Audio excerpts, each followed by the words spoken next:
n'akaga gakomeye cyane noneho agahuru k'imbwa karahiye aka M23 karashobotse. Ubu ingabo za Congo FARDC zimaze kwisubiza umujyi wa Walikale. Amakuru tuzanye, amakuru dukesha ibinyamakuru bitandukanye, nuko magingo ayangaya ingabo za Repubulika Demokarasi ya Congo FARDC zimaze kwisubiza Walikale nyuma yuko barashe ibirindiro bitandukanye by'umutwe wa M23. Amakuru yatangiye kugenda acicikana mu ijoro ryo kuwa gatatu, aho ingabo za Congo FARDC guturuka mu gitondo saa 11 kugeza nimugoroba zari ziriwe zinyanyagiza ibisasu biremereye kuri santere ya Walikale zishaka kwirukana abarwanyi ba M23. Amakuru yatangiye kujya ahagaragara mu rukerera ubwo umutwe wa M23 hagaragaraga umurongo wabo barimo guhunga bava muri iyi santere ya Walikale. Amakuru kandi yashyizwe ahagaragara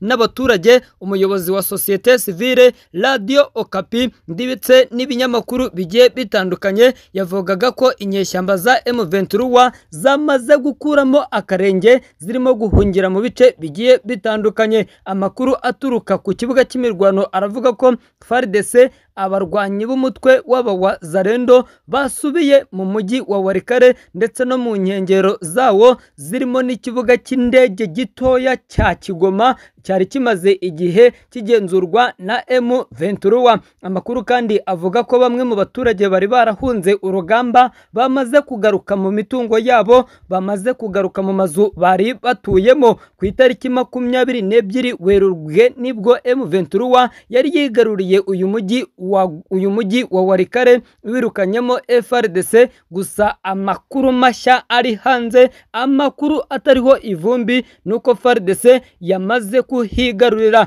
FARDC yigaruriye iyi Walikale nyuma yuko ingabo z'Ububirigi zigera kuri 500 zimaze gushyirwa muri teritwari ya Mayinema ku musozi wa Kindu. Bikavugwa ko abasirikare barimo baratoza abagenzi babo b'Abarundi ndetse n'aba FARDC. Murabizi ko hari indege yo mu bwoko bwa F-16 ndetse na F-8 yavuye i Buruseli ikagera i Kinshasa, ikongera ikava i Kinshasa ikajya i Burundi, ikava i Burundi isubira i Buruseli. Nyuma yuko yagarutse i Kinshasa, bivugwa ko yarizanye ibikoresho birimo drone, birimo misile. Bikavugwa ko ingabo za Congo FARDC magingo ayangaya zanazamuriwe umushara. Umusirikare mutoya yavuye ku madolari 100 agera ku madolari 500 mu rwego rwo kuzamura morale y'aba basirikare kugira ngo bakomeze bakubite umwanzi ahababaza. Ibi bibaye nyuma yuko magingo ayangaya amakuru akomeje kugenda avugwa ho